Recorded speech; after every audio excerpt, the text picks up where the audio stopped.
Okay, so let's take a look at, this is in the packet that I gave you that had the create task instructions in it, is this document, and it's going to be posted in Otis as well if you don't have this with you at home. So let me get a highlighter because that's probably what we're going to use. All right, so let's go to okay. So this is page 4 in the packet. All right, so here you are going to be looking at the impact of a specific computing innovation. All right, and so for your practice test or practice explore task that I'm having you do through CodeHS, you are collaborating, or you are allowed to collaborate with somebody. But for the actual explore task, you are not permitted to collaborate in any way. This should be completely independent work. All right, so first off, let's look at this concept of a computing innovation. So a computing innovation, all right, is an innovation that includes a computer or program code as an integral part of its functionality. All right, and as we go through the prompts, you want to keep those in mind when you're choosing a computing innovation. And so I think in the CodeHS, I think they did something with regard to like a self-driving car. Okay, self-driving cars, please do not choose that as your computing innovation. That has been done to death, and the judges are pretty sick of reading about self-driving cars. So I would pick something that is of specific interest to you, and I think you'll have a lot more fun doing the task. Okay, so here we go here. Let's see.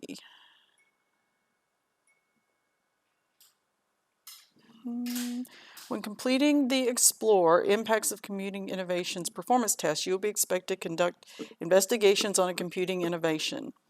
And then you want to, it says you have to have identified relevant, credible, and easily accessible sources to support the creation of your computational artifact, as well as to support your responses. So that being said, there's two parts to this. One is your responses to the prompts, which you're used to doing from when you were working on your create task. And then the second is a computational artifact. And this is just something that you use a computer and software to create. So it could be like here, let's go down to, since we're talking about that now. Okay, computational artifact. Okay, and it's going to provide an illustration, representation, or explanation of the computing innovation's intended purpose, its function, or its effect. Okay, intended purpose, function, or its effect. Now note that that is or. Okay, so you are going to be limited to, like if you do a PowerPoint slide, it's one slide. Or if you do a publisher document, it's one page is the document. And so you really want to think about and which of these three things that you would like to make your computational artifact focusing on. Okay, and the other key thing there is that it should be primarily non-textual. All right, you're going to be in your responses, you're going to be talking about, you know, in great detail the different aspects and things that you learned from your research. So your computational artifact, you want to focus on something visual that conveys information about the purpose, about the function, or about the effect. And we'll go and look at some of the examples that are out there. I'll do a separate video for that. But we'll look at some of the examples because I think those are worth, I think they'll help you to kind of get a feel for what things have been successful, what types of artifacts that you want to have in there. So it's going to be for this video, audio, or PDF file. And you're going to create, it says it's a visualization, a graphic, a video, a program, or an audio recording. And then it gives, of course, your file types, acceptable file types. And if it's an video or audio, again, you've got the 1 minute in length and the 30 megabyte in size on there. So similar to what you had before. All right, so let's go back to these requirements here. So first, it says you want to analyze the computing innovation's impact on society, economy, or culture, and explain how this impact could be beneficial or harmful. So the key thing with this is you want to be able to be specific. So in other words, the most common mistake that people make with this is in looking at a harmful impact, they talk about, well, it could be hacked. All right, and really you really want to sort of stay away from that. What I would recommend is think about it. If this thing is used as it was intended to be used, okay, what potential harmful effects could it have on society, economy, or culture? And again, that's an or in there. All right, so you're gonna focus on, you know, and you can get creative, and I think the judges appreciate it if it looks like you've really thought about it. And the guy that did my training, he said that for these harmful and beneficial, the thing is that you want to like state, okay, what's the effect? And then give it the so what test. All right, so it does, you know, this could happen. All right, well, so what? Okay, how, and just drill it down until you come to a definite beneficial effect on society, economy, or culture, or a harmful effect on society, economy, or culture. So kind of a thinking an outside of the box thing is, I don't remember who did this, but someone for their computing innovation, they talked about the technology that allows them on broadcast baseball games to put that little rectangle around that shows the strike zone. And they talked about kind of like how a harmful effect on the culture of around that surrounds baseball, that you know that integrating the technology in it, that it really kind of took away from some of the traditional things about the baseball. And they said it a lot better than I'm saying it right now. But so, you know, those are the kinds of things that you really want to think about. Don't just give it a one-off, oh, yeah, it could be hacked, or oh, somebody could steal the data from this. You know, you really want to think and just show the judges that you're really thinking about how this particular innovation is having an impact, both beneficial and harmful. All right. Then the next thing you want to think about is data. So again, in choosing what you're going to do for your actual task and for your practice task, all right, you want to make sure that you can, if you don't fully understand it at first, that you have resources that you can go to talk about how it consumes, produces, transforms data. Okay, and data, it could be data in any form. You know, it might be, it uses temperature sensors, or it uses light sensors, or it uses numeric data, or images that it analyzes. So something you want, and you want to be that specific about it. Okay, what types of data? So again, go back to in the Code HS unit. That's why we did the unit on the data, because it's a really big part of this Explore task.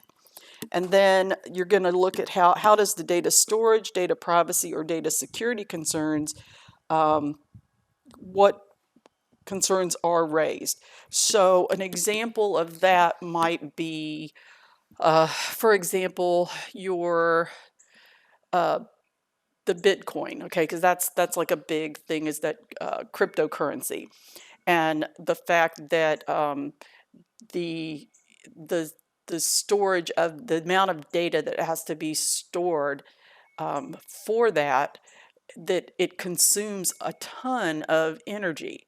And so you could really kind of drill that down in that, in order for this thing to be sustainable, the energy consumption is just one of the issues that would have to be dealt with, okay, as an example of that. Okay. And again, this one too, if you can, if it's something about, like with the data privacy,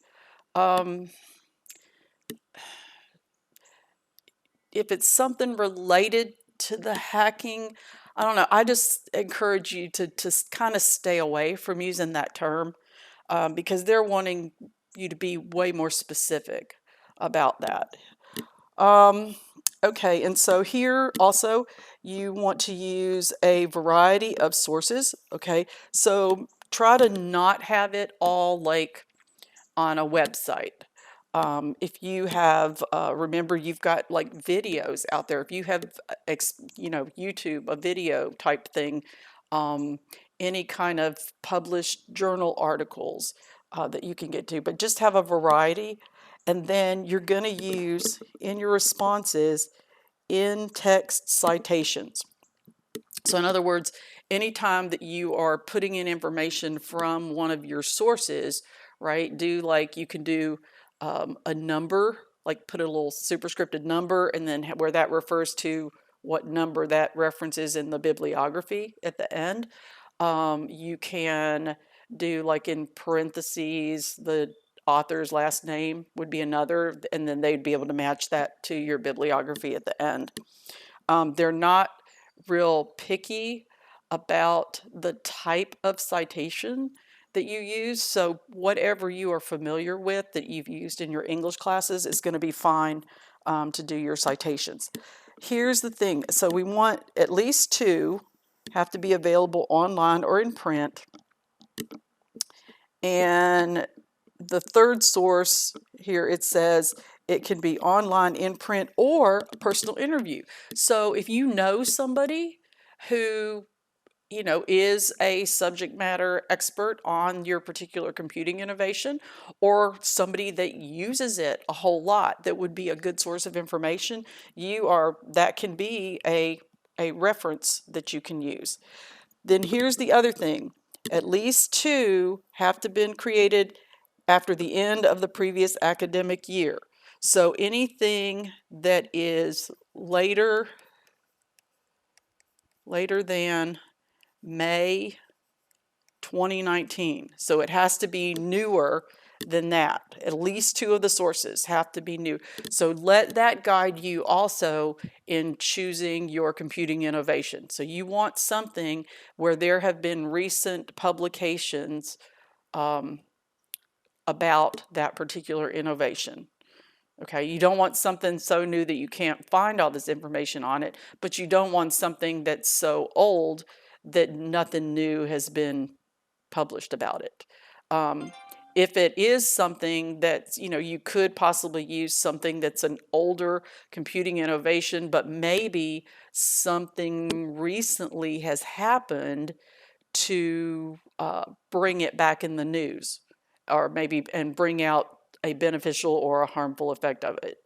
Just kind of keep that in mind as you are going through this process and choosing what you're going to do. And then again, you have two parts that you'll be turning into your portfolio. You have your computational artifact, and you have written responses to the prompts. All right. So let's take a look at that. All right, so there is a template, again, in the digital portfolio that you can download the template, and I think it's on the AP CSP course page as well. So you want to, 2A, you're going to give the name of the innovation.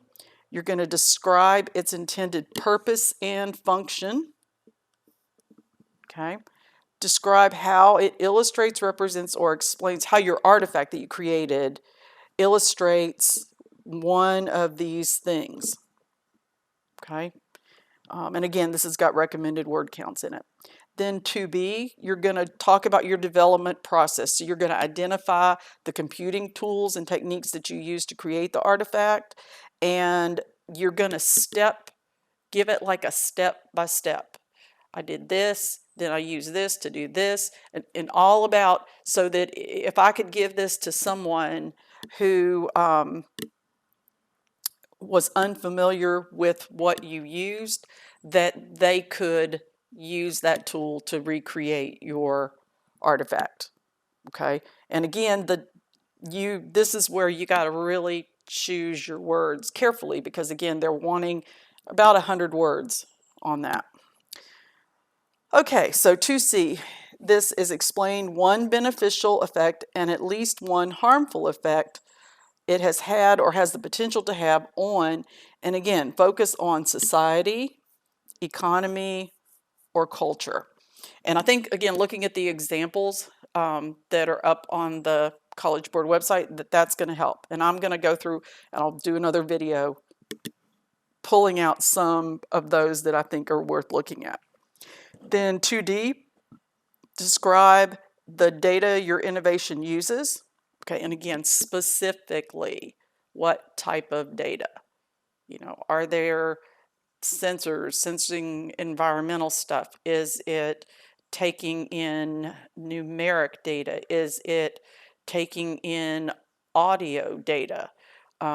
Is it taking in images and processing the images? What type of data is it using?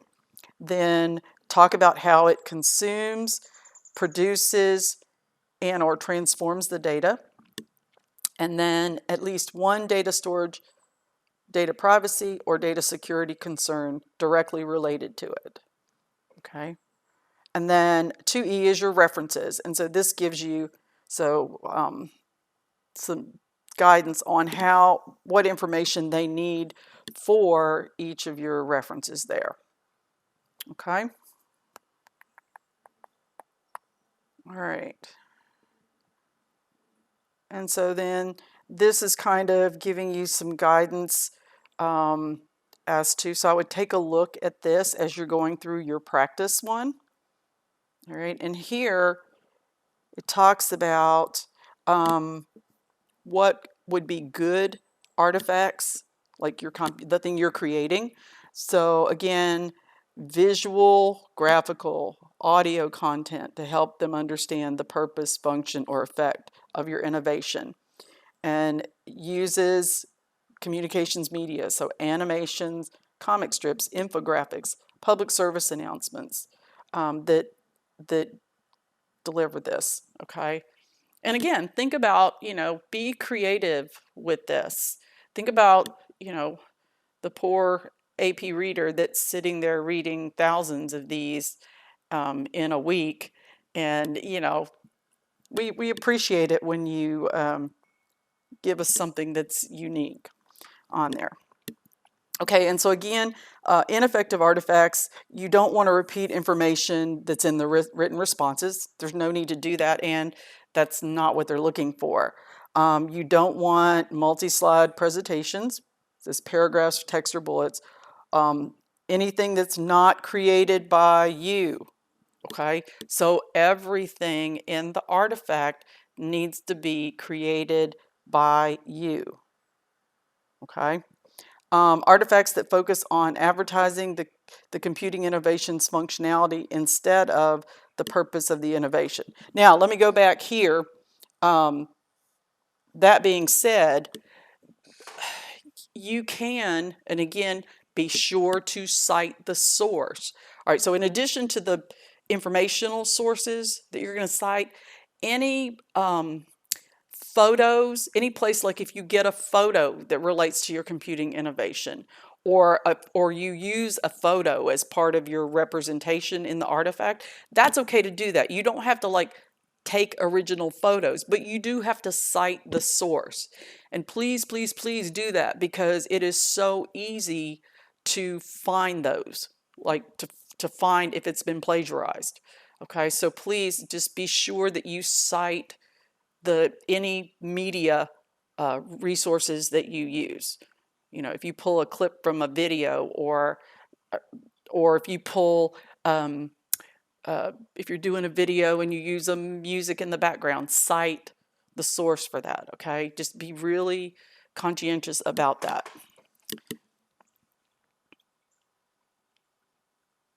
Okay, and so here it has the things that you must do, the things you may do, the things you may not. And again, first and foremost, you may not collaborate. So the practice one, I'm letting you kind of collaborate to have somebody to bounce ideas off if that's what you want to do. All right, but you know, no collaboration. You can't submit work that maybe if you created something for another class, you can't do that. This has to be new stuff for this specific exam. Okay, and again, I can't give you feedback on answers to the prompts. However, again, with the practice one, okay, if you want to shoot me some paragraphs that you've written and let me give you feedback on that, I would be more than happy to do that. I am in the process of preparing video responses to your create task, the practice one that you uploaded. Okay, so I'm still working on that, and I'm going to get those out to you. I'll probably attach a video to an email, or else give you a link to a Google Drive file. All right, so there's that. So I'm going to come back with another video on the rubric, just to take a look at that, and then a third video on the on the examples that are on the College Board website.